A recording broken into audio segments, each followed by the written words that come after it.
What? Hello. Okay. That guy's definitely doing it. Put a shirt on. Hello. Basim Yusuf. He knows me. Hello. Yeah, I know. And the other is Hamza. Yes. Yes. okay, Okay, guys. What's your name? I guess I'm recording. What- Recorded. What's your name, man? My name is Ram. Iram? Ram. Ram. Ahlan ya Ram. Straight from Jerusalem. Yes. And where does your family come from originally? Yemen. Yemen. Okay. Something like, somewhere from the Middle East, just like the Palestinian. Yeah.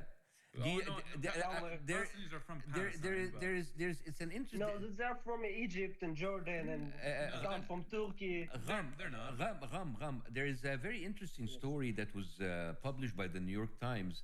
It is called "The Disappearing Children of Yemen," and it talks about. Yeah, that's right. I heard about it. Yeah, and it talks about how From the 1950s and the 1960s. Yes, and it talks about like how the Yemenis Jews, when they were moved to Israel, and How they took their children and gave it to Ashkenazi Jews from Europe, and they first of all, that's not represent all the European Jews. Yeah. No, but but lived in Israel back in the 1950s and the 1960s. This is a very crazy story. I heard like how they took the children of Yemenis Jewish families and told them that they are dead, and then they gave it to white Ashkenazi Jews. I mean, isn't that a crazy story, Ram? I get the point. I know what you're trying to make. You're trying to make them like the European Jews, like they are white supremacists and etc. I'm not falling for that. No, but I'm not asking. No, I'm asking you a question. This is you. You know that this happened. What do you think about that? I know that you are trying. I'm not trying anything. I gave you. I gave you. To make me looks like I'm against European Jews and makes European Jews sounds like white supremacists. So you approve about what happened? I'm not approve. No. So if you don't approve, do you know about a flag was born by Ben Hecht? What? A flag was born by Ben Hecht. You know this guy? Ben Hecht. A flag was born by a flag. It was. Is that a song or a book? What is this? Together, that's a book. Together for a Free Palestine. Okay, I like that. I like that say, too. For a Free Palestine against the British. You took the Free Palestine slogan and turned it into an anti-Jewish. That's an anti-British. Why does Free Palestine mean anti-Jewish? Yeah. No, it doesn't mean anti-Jewish. Oh. It's originally against the British. Yes. Okay, what is it against now? Against the Jews. I mean, Free Palestine is free from any occupier. You know that there is a lot of Hamas members in the West Bank. Oh, so in the West, so you're telling us that the West Bank will have the same fate as Gaza? Okay. Yeah. You're like warning us. I believe that the Thank you for Hamas telling us. members, Islamic Jihad members, the Muslim Brotherhood movement have a lot of influence on the society in the West Bank long before the establishment of Hamas. Wow. I saw you in Piers Morgan. You tried to make an image of that there is no terrorism in the West Bank. And there is no jihad in the West Bank. No.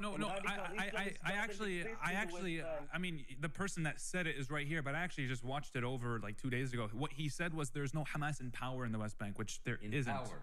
They are in power. They are in power in Jenin, in Tulkarem, in Bethlehem. The only thing that avoid the entirety of the West Bank to run by Hamas members is the military. It's occupied by Israel. So it seems to me, that you're saying that since they are... In 1965, there was an attempt to bomb the Israeli water carrier. The military occupation is justful. It's necessary. It didn't just came out of nowhere. So it seems to me that you're telling me... And you know the Palestinian Fedayun? It seems to me that you are... Do you know the Palestinian Fedayun? He's answering you. I'm answering your question. I'm just saying that... I'm just saying like it seems to me that you are preparing us that since they are Hamas in the West Bank, so it will face the same fate of Gaza and it will be flattened and everybody is killed because you have an excuse now of killing people. The only thing that avoid this war and which make flatten the West Bank, the only thing that avoid this is the military occupation.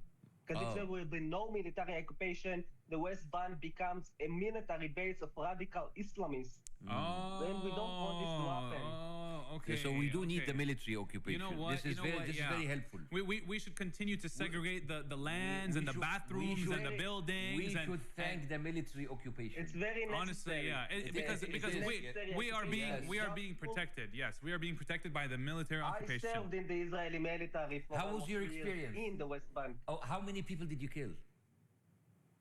Zero, actually. I killed the computers. What do you mean you killed computers?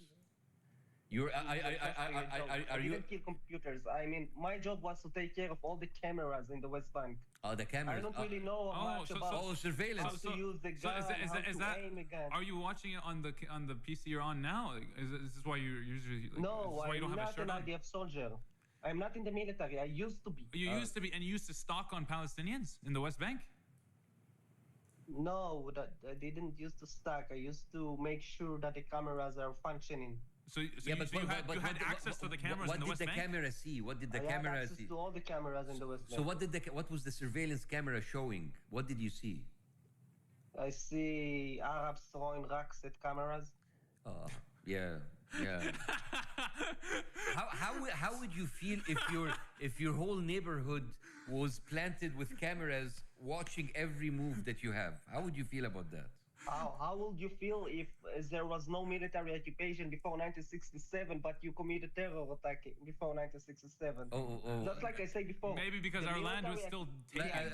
Let me finish. Yeah. The idea of military occupying the West Bank is justful and necessary. The way it's implemented, we can have a discussion about specific events, but your freedom is a violation of human rights. No freedom is You're gonna use your freedom to kill Israelis. So taking away our freedom if you're talking about the terrorist attacks before 1967, are you talking about the bombing of King David? No, I'm talking about the attempt to bomb the Israeli water carrier. Oh, you're not talking about... And the bombing of King David, that was again the British. The British got nothing to do in Israel. Oh yeah, but in the Holy Land. But it's not that. So that's not a terrorist attack. That's a justful terror. That's resistance. So killing Lord Bernadotte was also justified. The Swedish. I'm not sure about. I'm not well educated about this. You seem to be not well educated about many things, but no, actually, quite the opposite. To be honest, yeah, I can quite see, the opposite. I can see that. I saw you, and I know you for a very long time. Both of you, I watch you on the internet. You have no idea what you're talking about. You're just spreading one-sided propaganda. So how do you feel when you are you're talking points based on nonsense. So how do you you got zero influence. You got zero influence on Western civilization without the left. The left becomes the Nazis of the 21st century. So how Israel is not a problem. The problem is the Muslim Brotherhood movement, is the Qatari regime, Iranian regime, Turkish regime, the global jihad and the global left. So since you know both of us, how do you feel being in the presence of celebrities? Thank you. Thank you. Okay. I'm happy that we gave you this chance. Now you can go fuck yourself. Yalla, go. Hi. Hello.